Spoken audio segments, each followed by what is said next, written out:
Bairro Cast.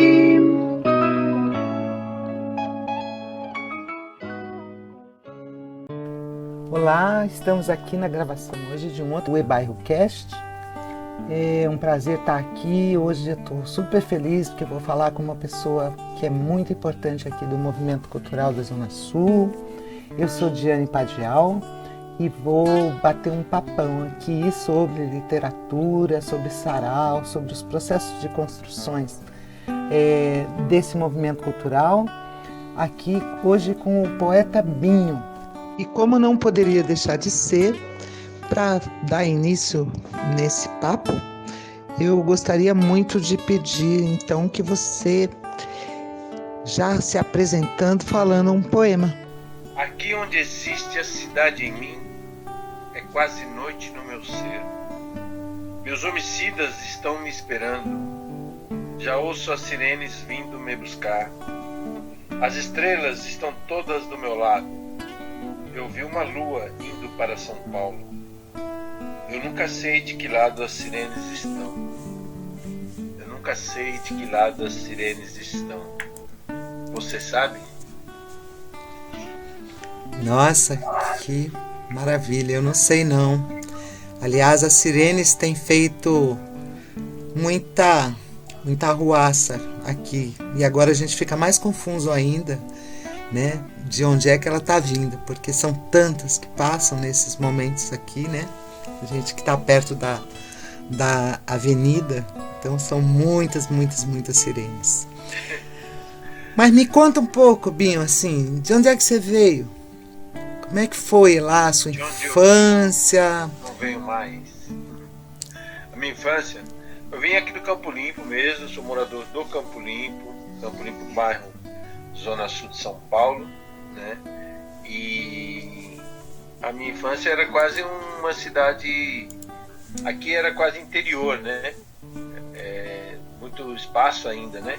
Só que a minha infância, ela foi à medida que eu fui crescendo, a cidade foi crescendo também, né? Nessa região. Então a cidade não era grande aqui, a cidade era aqui, eram chácaras, eram terrenos baldios, mais espaços, né? Mas isso foi uma transformação muito rápida, né? Da década de 70 principalmente para cá, de 70, 80, mudou muito a paisagem aqui. E então eu venho dessa região do Campo Limpo, né? Do meu pai, que gostava de tocar um violão também nas horas de descanso, horas que não tinham eletricidade, finais de ano, enfim, a viola, meu pai estava sempre ouvindo música, né? Música caipira, principalmente, música de raiz, música das antigas, né? E a gente acho que tem essa influência um pouco, né? Que a gente acabou crescendo ouvindo, né, as letras de músicas, poesias, né? Porque as letras de músicas carregam muita poesia, né? São poesias, então eu venho acho que desse encontro aí, né? Principalmente dessa história com meu pai, né? Um pouco, mas tem a minha mãe, na influência dos livros, né? Minha mãe que era que influenciava com os livros, essas coisas para estudar, e comprava livros, né? Quando podia, se endividava comprando os livros pra gente. Então eu venho desse cantinho aí, desse lugar também. Eu sei que você tem um poema que fala um pouco desse lugar, né? Você pode falar ele pra gente, que é o Campo Limpo Tabuão? O Campo Limpo Tabuão, vamos falar assim. Ele é um poema, para mim, muito significativo de tudo, né? Da minha vida, de transformações das coisas, né? Do entorno, né? A gente foi crescendo vendo isso se modificando e nem percebe, né? Porque no momento que você está vivendo aquilo é passos lentos, mas se olha para trás foi muito rápido, né?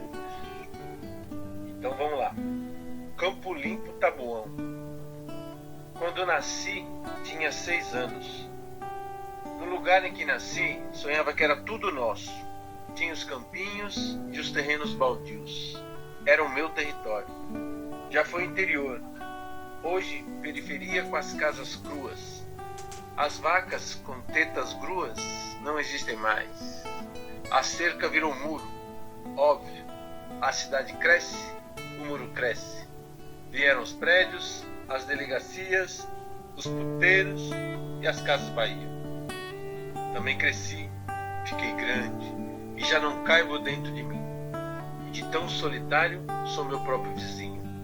E de tão solitário sou meu próprio vizinho. Maravilhoso. Obrigado, Binho.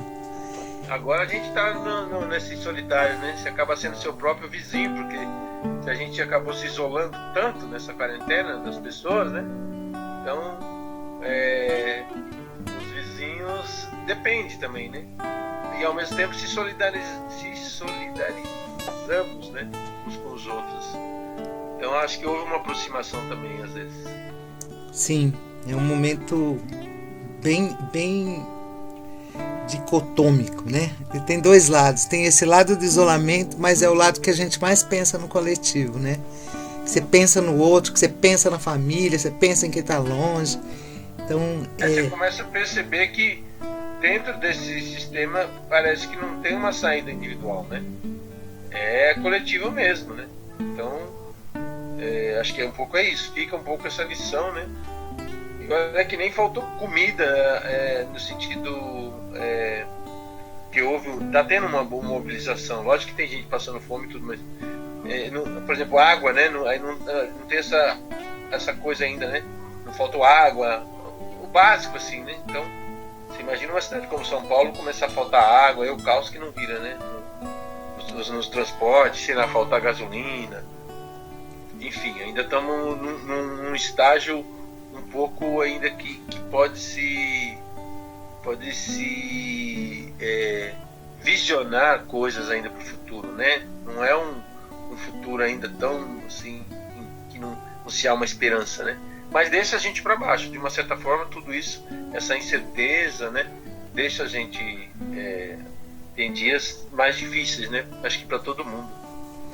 Sim, acho que tem sido esse movimento mesmo das pessoas, né?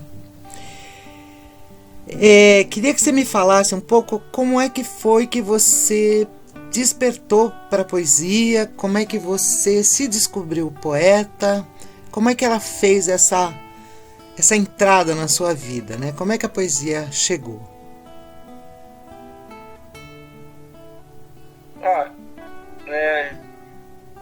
Acho que a poesia ela foi chegando, foi através dos livros, como eu já disse antes, através da música, né? Que ela chegou.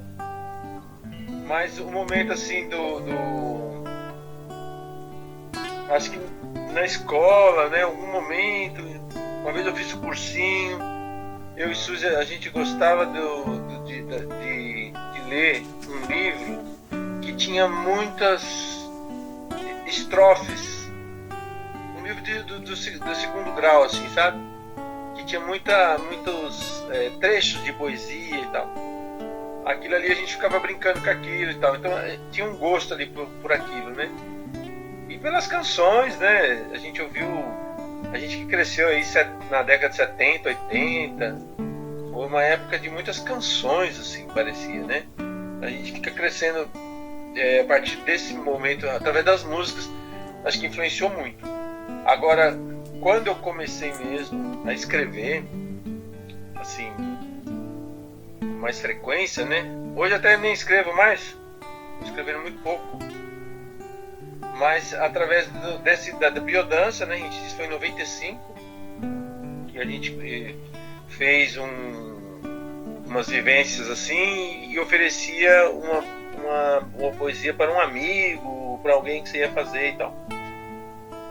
E aí foi por aí. Aí comecei a tomar gosto, né? As coisas vinham mais rápido, parece. Mas antes disso eu tinha ido para viajar também, fiquei um tempo fora. E aí acho que isso, eu lembro quando eu estava em Israel, você não acha ninguém, né, falar sua língua quase em Israel, né? E eu fiquei trabalhando lá num kibbutz lá. E vinha muitas canções brasileiras, muita coisa que está em você. Você nem percebe que está em você, tantas canções que estão dentro da gente. E aí você lembra de uma situação, você começa a cantar, ou cantarolar, ou lembra de um trecho e tudo. E aí você começa a perceber que você tem muita coisa dentro já, né? É uma retroalimentação, né? Isso. Então, depois a gente montou o bar, eu e a Suzy, e aí a gente começou, né? A partir de 95, 96, 97 a gente fazia lá a Noite da Vela no bar, tocava os vinil, né? Tocava os discos. E ali a gente soltava uma poesia, mas bem ainda começando, assim, bem, como vou dizer, não era ainda sarau, né? Nem tinha essa história de sarau. O sarau veio bem depois, assim, palavra sarau mesmo, que quem trouxe foi o Pezão e o Sérgio da Cooperifa, né? Quando eles fundaram a Cooperifa em 2001, acho. A gente fazia sarau, eu já conhecia lá na Biodança, eu participava de sarau, né? Todo final do ano eles faziam, então a gente apresentava alguma coisa. Então foi a partir da Biodança, a partir dessas estreias no bar já, com a Noite da Vela, foi assim que foi surgindo. A poesia veio entrando de mansinho na vida da gente. Tá, de mansinho, mas chegou para ficar, né? E fica que hoje... Hoje você vê quanta gente, né, que está escrevendo, quanta gente tem os slam também. Então tem muita gente, e o legal, muita gente também publicando obras já, né? Livros. Então tem um movimento muito grande aqui em São Paulo dessa literatura. Então eu queria que você me falasse, você falou da criação do sarau. O sarau, que ano que foi isso? 95. E depois o sarau, com a palavra sarau mesmo, que você falou que veio depois, né?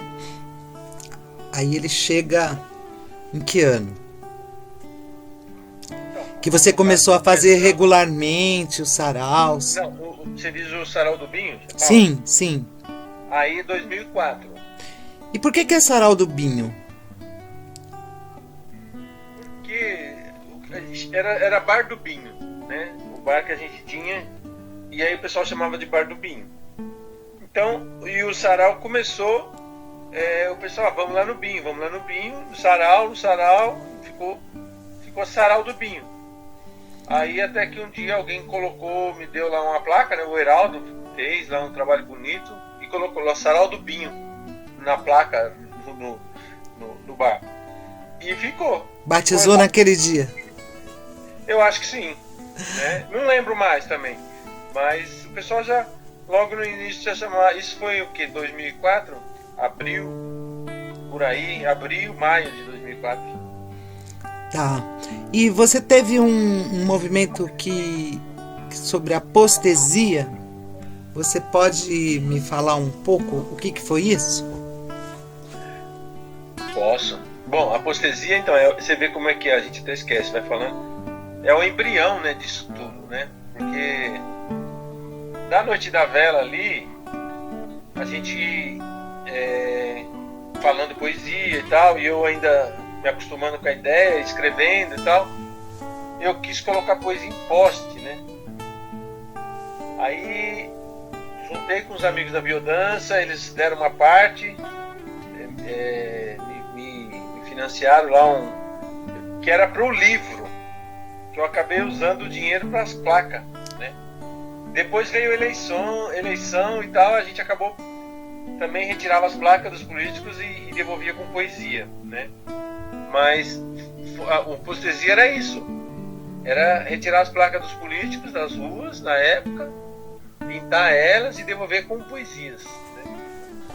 Aí eu ainda não conhecia poetas, na verdade, nessa época, né? E ó, estamos falando isso de 97, né?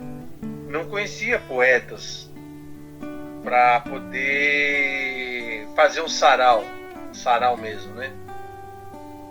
Então eu acho que foi muito importante fazer Não que não existia outros saraus por aí, com certeza já existiam acontecendo, mas em bares especificamente, acho que não. Mas a gente mesmo não conhecia, é uma coisa muito assim distante, né? Então a gente insistiu em fazer isso depois, mas a partir da postesia, isso foi bacana, porque foi aglomerando gente em torno disso, né? Dessa ideia de sarau, mas de poesia, de música. Os artistas da região acabavam indo no bar, participando de alguma coisa. A gente fez a postura também em 98, que era as placas dos políticos que a gente retirava também e devolvia com pinturas, né, com telas. Então, esse foi um outro movimento. Então, tudo isso foi criando um caldo cultural também, né? Fora que já existia o movimento hip hop muito forte na região aqui, né? Todo o processo de ONGs que tinham na região também, que davam formação de outras coisas, de teatro, disso, daquilo. Então, acho que não dá para falar que é uma coisa só que foi, né? Eu posso falar a partir da gente ali, mas é todo o entorno que estava acontecendo. Já não era um período de ditadura, né? Já tinha passado, então já estava tendo uma abertura política, tudo. Eu estou falando isso de 95, 97, né? Então já... Binho, e essa postesia, ela se tornou um livro? Sim, aí em 99 eu vendi um telefone. Naquela época se vendia telefone, gente. A linha de telefone. Eu vendi a linha de telefone. Um amigo meu, João, que agradeço muito, ele tinha uma gráfica lá em Campinas. E dessa gráfica eu paguei para ele, no caso, e ele fez o livro, né? Para mim, postesia. Então um livro custou... difícil, né, fazer um livro, né? Não é igual hoje que é mais fácil assim. Hoje o acesso está muito mais fácil, né? Teoricamente. Hoje você pode fazer 100 unidades, né? Você pode fazer aquele on demand, você pode fazer por demandas e tal. Você acha que era falta de informação ou porque o custo era muito alto mesmo? Porque você está falando que você vendeu um telefone para conseguir fazer um livro, né? Era mais caro, era mais caro para fazer do que hoje, com certeza, né? E não tinha esse acesso mais fácil de tecnologias, do próprio processo de preparação de um livro. Hoje você faz o livro, manda para a gráfica via online, sei lá, e o livro fica pronto, né? Certo. É diferente, né? E desse período para cá, né, que você me conta aí da postesia, da postura, do sarau, que lá já no ano 2000 e pouco, né, no bar, como é que isso evoluiu assim para a questão dos livros? Porque eu vejo que você me conta que havia uma aglutinação já, o sarau ele acabava fomentando o encontro entre artistas, né, e poetas. E essa coisa da formação dos livros, como é que foram surgindo mais livros? Eu sei que você tem também antologias poéticas, né? Você tem também um outro livro. Eu queria que você falasse um pouco assim dessa sua produção literária, né? Bom, a gente percebeu que teve também aqui em São Paulo, que está longe, tem o VAI, né? Que é o programa da Prefeitura de São Paulo, que é a valorização das iniciativas culturais. E muita gente acessou isso lá por 2000 e pouquinho, né? E outros coletivos, né? No caso do Sarau do Binho, a gente acabou sendo bem tardio, né? A gente lançou nossa primeira antologia em 2013. A gente era mais da oralidade, não que as outras pessoas não eram também, mas a gente acho que não teve essa iniciativa para os livros, né? Veio um pouquinho mais tarde para a gente. Enquanto outros coletivos se agilizaram muito mais rápido nesse processo de livros e tal, lançando livros, que nem Sarau da Brasa, né? O pessoal lá do Elo da Corrente, outros coletivos que enfim, são vários, né? E lançando livros. Então a nossa antologia, 2013. Eu lancei com o Serginho Poeta o livro Dom de Miras em 2007. Né? Então em 2015 a gente começou com a Feliz, que é a Feira Literária da Zona Sul, que também sempre consagrou alguns livros dos autores do Sarau do Binho, né? E então isso também acabou incentivando. As antologias foram 2. Acho que serviram também para depois a gente pensar em outros autores do próprio coletivo, né? Então a gente priorizou mais a coisa individual, porque já tínhamos também bagagem, né? Percebemos que os autores e autoras, eles vão criando, né? Mais poesias e tal, que já podia ser publicado, né? Fora outros, a gente dá aquele empurrãozinho para dar uma acelerada no processo, né? Aquela pressãozinha. Então acabou sendo, a partir daí, quase todo ano a gente lançou 4, 5, teve um ano que foi 6, eu acho, né? Livros aí dos autores. Então isso tem sido bem bacana também, porque abre caminhos, né? Abre outras portas, outras possibilidades para esses autores serem às vezes contratados, ou ele tem o próprio livro dele para mostrar, para vender, para veicular por aí. Tem gente que já teve livro dentro das escolas, da rede municipal. Está nascendo, né? Nesse mundo da literatura aqui, está nascendo vários autores aí, né? Acho que a gente está caminhando para esse plano aí de você vislumbrar outras possibilidades, né? Que de repente alunos estão estudando a gente dentro das escolas, né? Ontem mesmo me ligou uma professora que eu não pude participar porque eu ia viajar o ano passado, na época que eles iam fazer um evento, mas pediu para mim gravar alguma coisa agora para poder passar para os alunos, para eles incentivar a leitura e tal. Quer dizer, então os professores são aliados também, né? E então esses livros estando na sala de leitura, né? No caso da municipal, eu estou falando, né? Das escolas municipais, quando a gente vai fazer sarau nas escolas, a gente percebe, né, que há um interesse maior, né, dos alunos por essa literatura também, né? Você pode me contar um pouquinho sobre o selo Sarau do Binho? Então, o selo Sarau do Binho, acho que é um pouco disso, essa necessidade que a gente viu, não só necessidade, mas também como possibilidade, né, de outros autores dentro do sarau. E ele é feito, normalmente, o selo Sarau funciona dentro do projeto da Feliz, né, que é a Feira Literária da Zona Sul, que acontece sempre em setembro, né, no Campo Limpo e nas imediações. A gente circula por vários polos culturais daqui, escolas, a rede cultural que tem, né, de ONGs, de SESC, de CELS. Então, aonde estão os parceiros, a gente procura dos teatros, a gente procura fazer os eventos que, no caso a Feliz, aconteça lá também. E ela culmina na Praça do Campo Limpo, sempre num dia.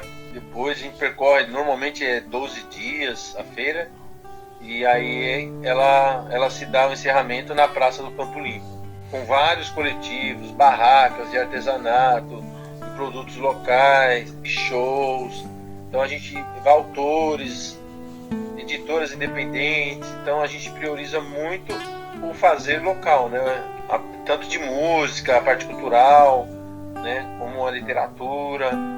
Então a gente está sempre chamando outros parceiros aí, parceiros da região, ou vem gente de longe também, vem convidado e tal, mas a gente está sempre priorizando as pessoas daqui, né?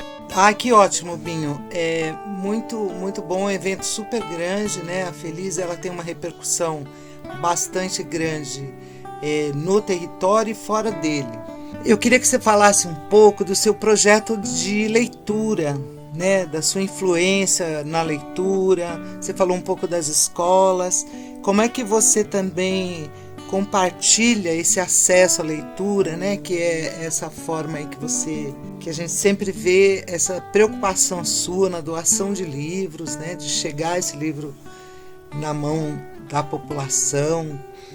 Eu queria que você falasse um pouco sobre isso e como que você vê a leitura também no Brasil, né? Como é que a gente está de leitor? O que você sente?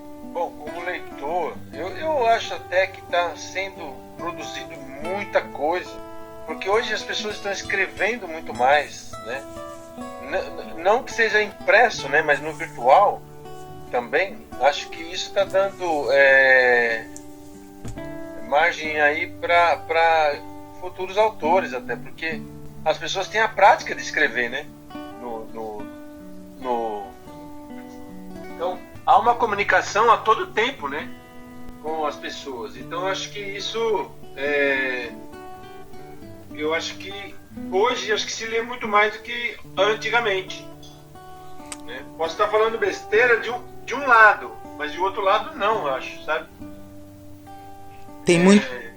Tem muito estímulo à leitura, você diria?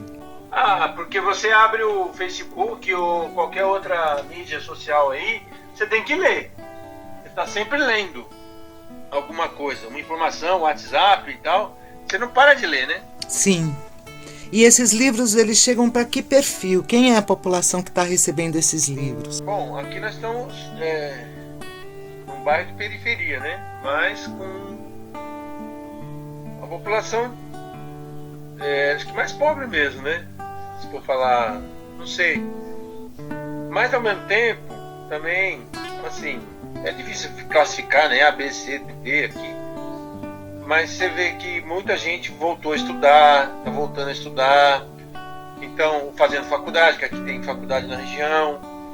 Então, há um interesse pela leitura, pelos livros de tudo quanto é tipo, né? Então eu não faço, quando a gente vai fazer distribuição, a gente não tem muita distinção nos livros. Acho que cada livro vai encontrar o seu leitor, né? Então, se você dá a opção um pouco mais, as pessoas acabam escolhendo, né? Pela capa ou por um artigo que você nem imaginava que você ia se interessar por aquilo, mas que aquilo existe, né? Então o livro também é uma caixinha de surpresa. Eu falo que o livro é uma travessia, né? Você começa ele, você nunca é mais o mesmo, seja até um livro técnico, né? Você começou a ler, né, um romance, alguma coisa assim, ou as poesias. O livro, acho que sempre é uma travessia para algum outro lugar que você vai chegar, né? Ou que você não chegar, você fica ali na terceira margem mesmo. Que bonito. Então, a minha preocupação é assim, não é uma preocupação, mas eu digo, é uma coisa que dá prazer até, né? De ir lá no ponto, deixar os livros lá, né? A gente deixa aqui perto de casa, nos pontos de ônibus. Tem a bicicleta também, a bicicloteca, que a gente circula com ela pelo Campo Limpo. Tem a Kombi Biblioteca também, que é a Kombi que a gente também tem. Agora está tudo parado, a gente não está fazendo nada, né? Porque por esse motivo de quarentena e tal. Mas estou sabendo que tem um livrinho lá na cesta básica. A gente está fazendo distribuição de cesta básica aqui em casa, né? E a gente põe livros também dentro da cesta, né? Aí põe para criança, põe para adulto. Então a gente também acaba indo, né? Um outro alimento aí. Um alimento para a alma, para o espírito, não sei. Nossa, fantástico isso. Rubinho, muito fantástico isso. É legal. Eu estava aqui pensando, né, que história bonita, né, que história rica, de diversa, né, de uma vida inteira dedicada a tanta coisa boa que ajuda as pessoas, seja no incentivo à leitura, seja incentivar as pessoas a escreverem mais. nessa própria produção de livros, eu já ouvi histórias assim muito, muito bonitas, né, de quando você tem um livro físico na mão. Então essa possibilidade de, por aquela entrada lá no sarau, as pessoas modificarem o rumo das suas vidas, né? Eu conheço várias histórias. E eu queria saber se você tem uma história assim para contar que te encanta, né? Seja na distribuição de livros, seja a história de alguém que publicou, ou nesse percurso todo você tem uma história que te marcou assim? Nossa, tem a história da Pilar, né, que veio de Minas e tal, e depois começou a frequentar esses movimentos culturais, era uma faxineira, depois foi deixando a vida de faxina e tal, ela mesma fala, trocou a vassoura pela caneta e tal. Azar também é uma história bacana, né, que veio através da dor, veio pro sarau, porque a irmã dela frequentava, e aí ela veio depois saber, que lugar é esse que minha irmã frequentava tanto e gostava. Aí ela começou a escrever, né? Aquilo foi através da dor, ela veio para esse lugar, e depois o ano passado, né, a gente conseguiu lançar o livro dela pelo selo Salão do Binho aí na Feliz, o Vértices Poéticas, né? Essa semana passada eu fiz uma live com ela, com outros autores e tudo. Então você vê o passo que as pessoas vão dando, né, para outras possibilidades, outros caminhos da vida, né? De estar em outros espaços, a gente foi para a Argentina por conta disso, né? Em 2014, não só pelos livros, mas pelo sarau, né? Participando da Feira do Livro, né? Então, para muitas pessoas que nunca tinham saído do Brasil, nunca tinham viajado de avião, você vê a importância que foi isso para essas pessoas, né? Essa história é bonita, né? A história da Argentina, de ter ido para a Argentina, aquele bando de maloqueiro, igual a gente brinca, né? A gente fala maloqueiro, mas é respeitando todo mundo, claro. Mas estando lá, né? Foi um momento muito bonito, eu acho, também, dessa história. Então são histórias bacanas, né? Através do livro, da literatura, da poesia, né? Carregando essas pessoas. E pessoas, sei lá, né? A gente fazendo as lives, a gente percebeu mesmo esse distanciamento, né? Nesse momento. E cada um ali, a gente sabendo da história de cada um, sabe, do conteúdo, como que aquele poeta vai lançar aquele livro, como é que ele vai participar disso, como que isso faz diferença na vida dele, né? Então você dá um foco maior ainda, uma atenção maior, que a gente faz aqui em casa, o conversa vai, conversos vem. Acho que você não falou disso, né? Então, é muita coisa que a gente vai fazendo aí, mas e aí a gente dá o foco para esses artistas, né? Para esses autores e autoras aí. Então, eu acho que tudo isso é uma forma de valorizar todo mundo, né? Valorizar o que se faz aqui, né? Porque muita coisa vem de fora e a gente tem que aceitar às vezes, né? Mas por que não a gente ser cada um tá fazendo uma história aqui, cada um tem sua história, né? E a história de cada um é importante. Hoje isso dá uma identidade para a periferia, né? Que eu acho que ela vem crescendo lá desde os Racionais, né? Nos anos 90, quando você começa a perceber uma outra periferia, né? Nas suas lutas. Então essa identidade, né? Hoje se fala em cultura periférica, quer dizer, ganhou um lugar, né? Que isso é também bastante discutível, né, de que literatura é essa que se produz, se a gente vai falar de uma literatura que é na periferia, mas ela é um pouco das pessoas que aqui moram, né? A literatura é do mundo, mas de onde ela é produzida, né? Sobre que olhar, né? Então acho que tem muita essa identidade hoje, que eu acho que você é uma pessoa que contribuiu muito, né, com a criação do sarau, você que trouxe tantas coisas aqui para a nossa região, né? A Zona Sul hoje, essa efervescência, né? E eu sei que o seu sarau sempre foi um ponto de encontro, né? E de articulação desses artistas que por lá frequentaram. Então muita coisa aconteceu a partir dessa criação, né? Da criação do sarau, como você mesmo disse, com muita gente, com muitas coisas acontecendo ao mesmo tempo, né? Mas se deu esse corpo. E eu queria te fazer uma pergunta hoje. Você faz ideia para onde que esse sarau vai? Né? O que o futuro te indica? Aonde vai chegar? Você falou em desdobramentos do sarau. Como é que você vê hoje a sua visão do sarau hoje? Hoje, esse momento, pandemia, com toda essa reflexão aí que a gente está vivendo. Bom, a gente não tem muito ainda, saber como que as porteiras vão se abrir, quando é que o povo vai poder se aglomerar de novo. Quem não também o medo, né, que as pessoas vão ficar de repente, né, de estar em lugares mais fechados, né, em teatros ou em bares, ou enfim.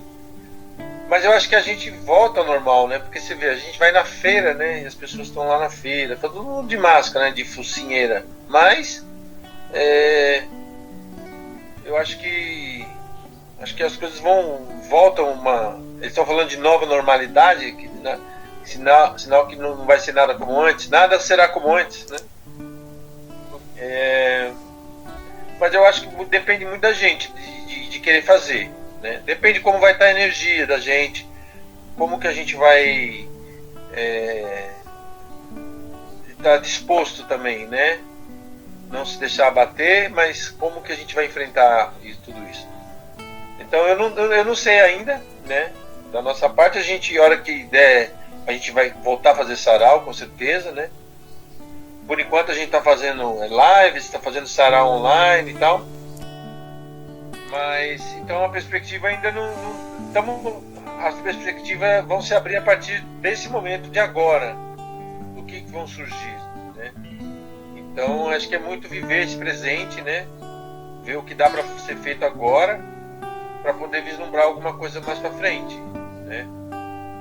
Porque não dá para saber muito assim, a gente não tem muita noção do que estão armando, o que está por trás de tudo isso, a gente não sabe, né? A gente desconfia de muita coisa, igual o Guimarães Rosa que ele fala, né?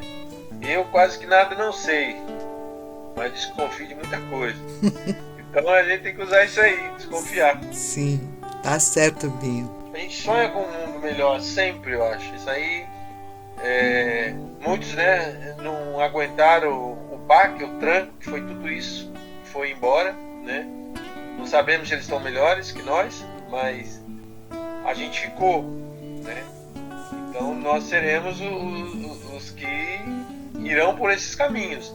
E a esperança, acho que a gente tem uma certa tristeza, né? Você vai, igual ontem, né? Minha filha foi entrar num prédio de um amigo, onde ela mora um amigo. E aí, para entrar no prédio, você tem que medir sua temperatura. O cara coloca uma pistola e mede rapidamente, bem na sua glândula pineal, na sua testa. Você não sabe o que contém aquela pistola. Você não sabe o que é isso. Então eu proponho que a gente carregue o nosso próprio termômetro. Você não tem pressa, fala, ó, meu termômetro tá aqui, ó. Você não vai pôr essa pistola em mim. Vou medir a temperatura aqui, eu te dou. Né? Momentos bem difíceis, né? De viver com essas novas intervenções, né? Que você não sabe nem pra quê, nem onde, nem como, se isso funciona, se dá certo. Bem difícil. Quem sonhou um dia que você ia ser proibido ir pra praia tomar sol? Você não ia poder tomar sol? Pois é. Não podia ir na praia. Quem imaginou isso? No mundo inteiro. Eu acho que o que a gente está vendo é realmente inimaginável, né? Algo que a gente nunca sonhou, né? A gente pode ter pensado em vários fins de mundo, né? Mas da forma que chegou a pandemia, eu acho que a gente não conseguiu chegar nesse grau de criação, né? Mas eu acho que é isso, Binho. Olha, foi uma conversa super boa, tô super feliz assim de poder ouvir as histórias, e aí eu queria agradecer a todo mundo que ouviu, né? E dizer para você que continue, que esse sarau vá para muitos lugares ainda, né? Que a gente tem aí esse incentivo que você faz hoje da leitura e da escrita, né? Você realmente é um presente para a gente, né? Um presente na nossa aldeia, sabe? Então, que faz toda a diferença.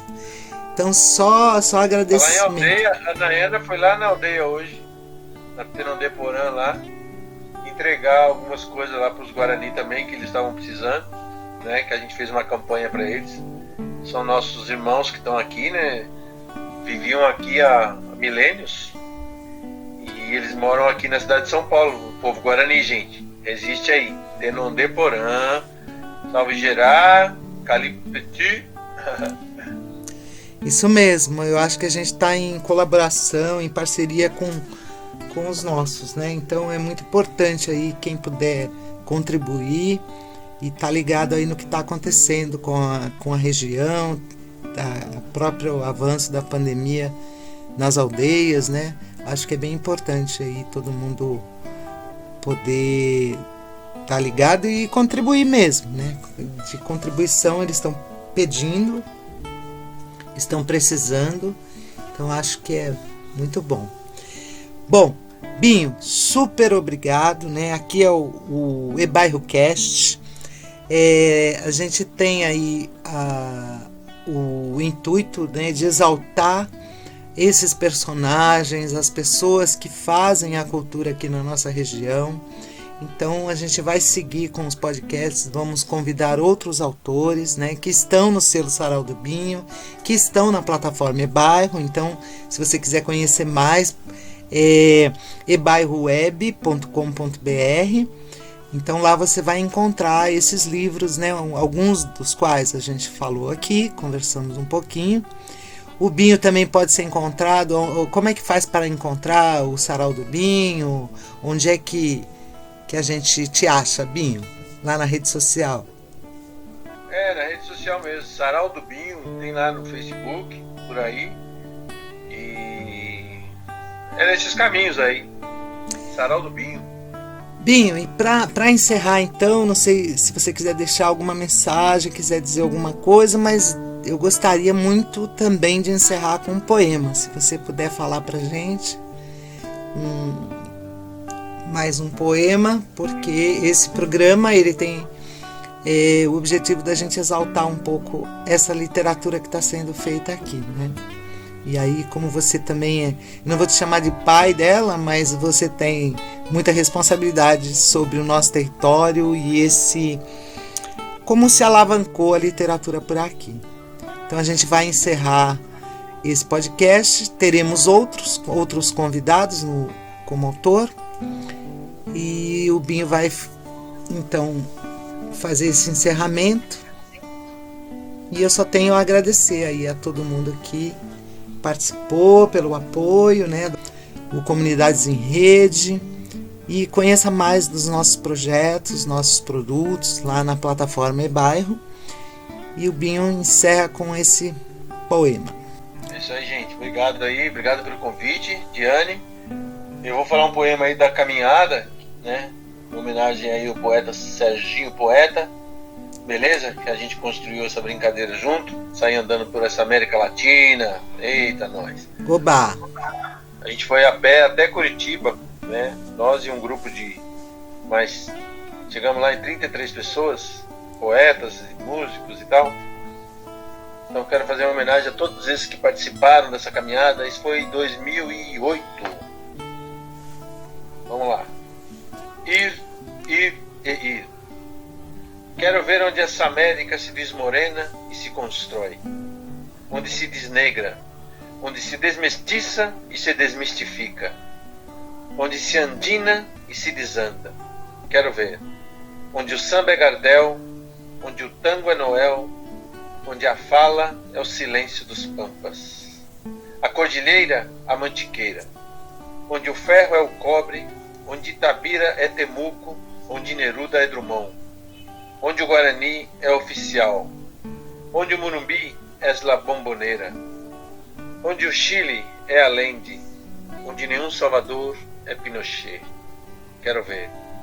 Onde o Paraguai venceu, onde a Alfonsina se entregou, onde o Brasil se é Argentina mais, onde o Uruguai é mais galeano e onde eu sou mais ou menos brasileiro. Quero ver, quero ver.